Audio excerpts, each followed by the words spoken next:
Bienvenue peut-être aussi, tout à l'heure j'ai oublié, mais peut-être bienvenue aussi, enfin pas peut-être, bienvenue aussi à vous tous, peut-être qui venez pour la première fois dans cette église. Voilà, peut-être vous qui venez même peut-être pour la première fois à la messe. Voilà, soyez les bienvenus parmi nous. Vous avez entendu l'évangile, le texte tiré de l'évangile de Jean. Alors ici, le prêtre, il prêche longtemps. Donc c'est mieux de noter. Parce que sinon, je ne vous donne pas 2 minutes avant que vous ayez perdu le fil. Là. Donc vous avez des petites feuilles, normalement les feuilles de messe. Il y a un petit encart qui n'est pas très long, je vous l'accorde, sur lequel vous pouvez noter. Mais sinon, vous pouvez sortir vos téléphones. Évidemment, vous les mettez en mode avion pour éviter d'avoir toutes les notifications qui vont sortir pendant 1h30 de messe. Et vous pouvez même prendre des notes si vous savez faire avec votre téléphone.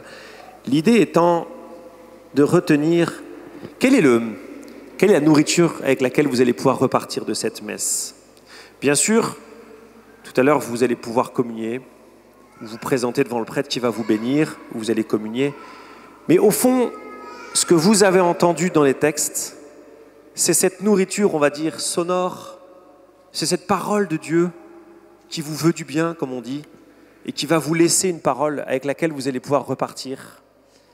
Et donc le fait de noter, le fait de souligner, le fait de relire le texte que je vais explorer avec vous, eh ben, c'est une façon de dire au Seigneur, eh ben, Seigneur, donne-moi un petit peu pour que je puisse moi repartir, ne serait-ce qu'avec une miette.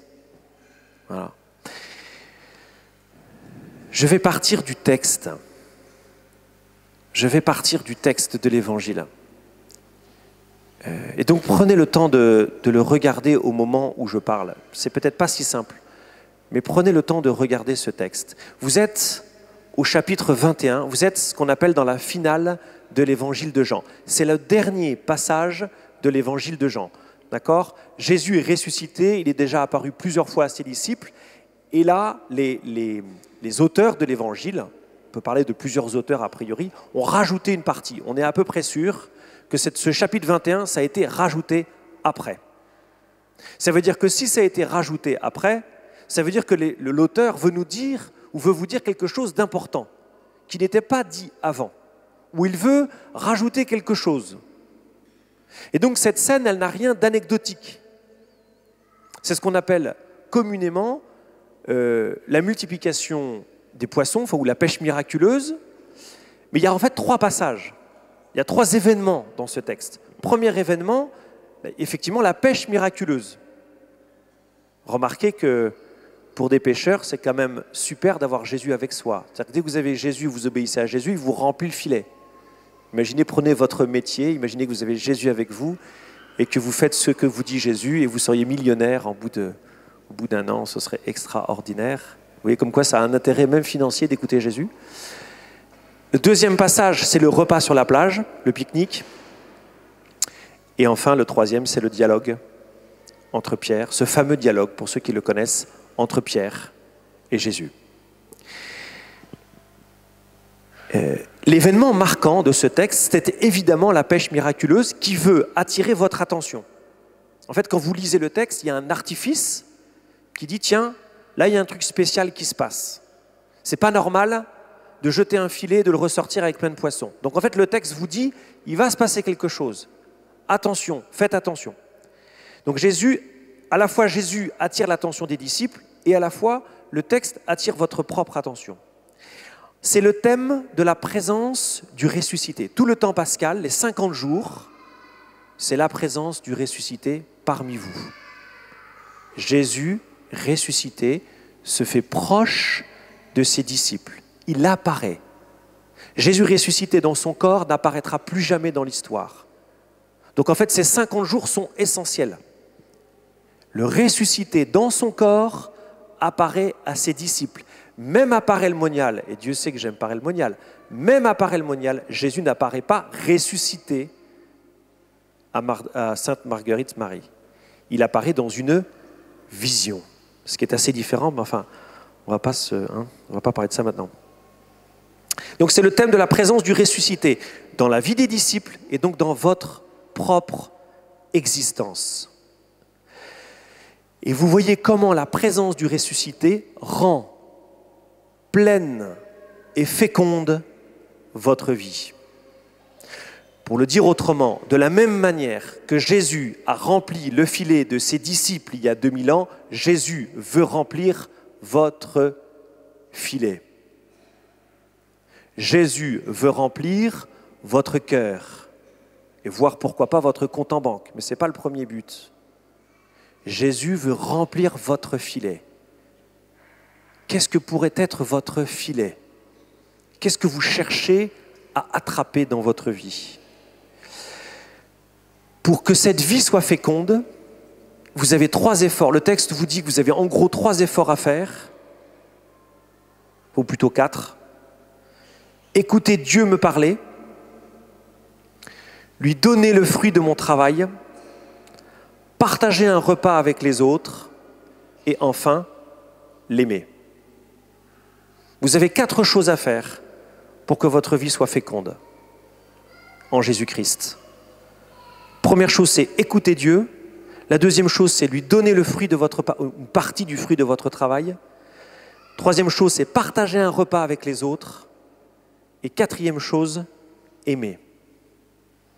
Écouter, donner, partager, aimer. Écouter, donner, partager, aimer. Première chose, je ne vais pas reprendre les 4 in extenso, mais je vais reprendre le premier notamment. C'est cette idée d'écouter. Premier point, écouter. Dieu parle. Et plus que cela, Dieu me parle. Dieu vous parle. Qu'est-ce que dit Jésus dans l'Évangile? La première chose qu'il dit, vous pouvez entourer cette phrase, parce que vous pourriez vous la répéter tout au long de cette semaine. Jésus leur dit, Jésus vous dit, les enfants, auriez-vous quelque chose à manger? Donc la première chose que Jésus vous dit, c'est « As-tu quelque chose à me donner à manger ?» À moi, Jésus. Vous pouvez apprendre par cœur cette phrase et vous la répétez tout au long de cette semaine. Vous allez voir comment, dans toutes vos activités, si vous vous répétez cette phrase, tout ce que vous allez faire va prendre un certain sens. As-tu quelque chose à me donner à manger?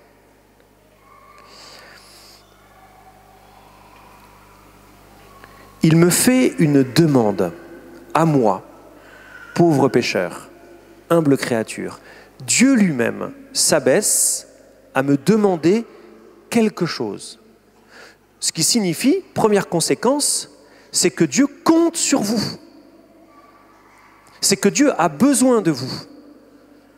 C'est que Dieu attend que vous lui donniez quelque chose. Certains peuvent se dire « je suis indigne ». Ça, c'est la culpabilité qui parle. Elle n'est pas bonne conseillère. D'autres se disent « laisse-moi tranquille, j'ai pas envie ». Quand ils entendent cette phrase, ils se disent « mais j'ai pas envie, laissez-moi tranquille ». Ça, c'est le péché. C'est pas non plus de bons conseils. Qu'est-ce que demande Jésus aux disciples? Qu'est-ce que vous demande Dieu? C'est simple. Dans le texte, il y a une réponse. Dieu demande une partie du fruit de votre travail. Est-ce que vous avez déjà réfléchi à ce que vous pourriez donner à Dieu à partir du fruit de votre activité, du fruit de votre travail? Si vous avez un salaire, si vous avez du temps, si vous avez des compétences, est-ce que vous en donnez une partie à Dieu? Et comment le faites-vous? Ce serait deux questions à garder, ne serait-ce que ces deux questions à garder pour cette semaine. Est-ce que je donne quelque chose de mon travail, du fruit de mon travail, et comment est-ce que je peux le donner? Pour vous, peut-être qui avez l'habitude de venir à la messe, où est le premier lieu où vous donnez quelque chose de votre travail? Ou plutôt où c'est signifié, je ne sais pas si vous le faites effectivement ou concrètement, mais où c'est signifié, c'est l'Eucharistie. Qu'est-ce que je vais dire tout à l'heure sur l'autel, au moment des offrandes? Le pain et le vin, fruit du travail de l'homme. C'est-à-dire que, mais c'est intéressant, vous voyez bien que le texte de l'évangile que vous avez entendu vous fait entrer dans la messe. En fait, c'est toujours un peu comme ça dans les évangiles. Il y a toujours, entre guillemets, un deuxième sens, un troisième sens, et il est souvent eucharistique. Il est souvent lié à la messe. Donc au fond, ce texte vous invite, en début de messe, à présenter à Dieu le fruit de votre travail, ou le fruit de votre activité. Si vous n'avez pas d'activité salariée ou si vous ne gagnez pas d'argent, vous pouvez donner quelque chose à Dieu de ce que vous produisez ou de ce que vous avez. Encore une fois, le temps, ou vos compétences, ou votre énergie. Je passe au partage du repas. Donc les disciples sont sur la plage. Jésus a fait un feu. Donc ça veut dire que Jésus va partager un repas avec moi, ou plutôt avec vous tous. Le texte a commencé avec 7 disciples. Ils sont toujours ensemble. Donc, quand le Christ vous invite à un repas, ce n'est pas seulement vous qui l'invite. Ce sont tous vos frères, ce sont tous ses frères et sœurs. Et donc, ça veut dire que c'est dans la mesure où vous êtes plusieurs que Dieu organisera un repas et le partagera avec vous. C'est dans la mesure où vous vous reconnaissez frères et sœurs, les uns des autres, que Dieu vous organisera ce repas.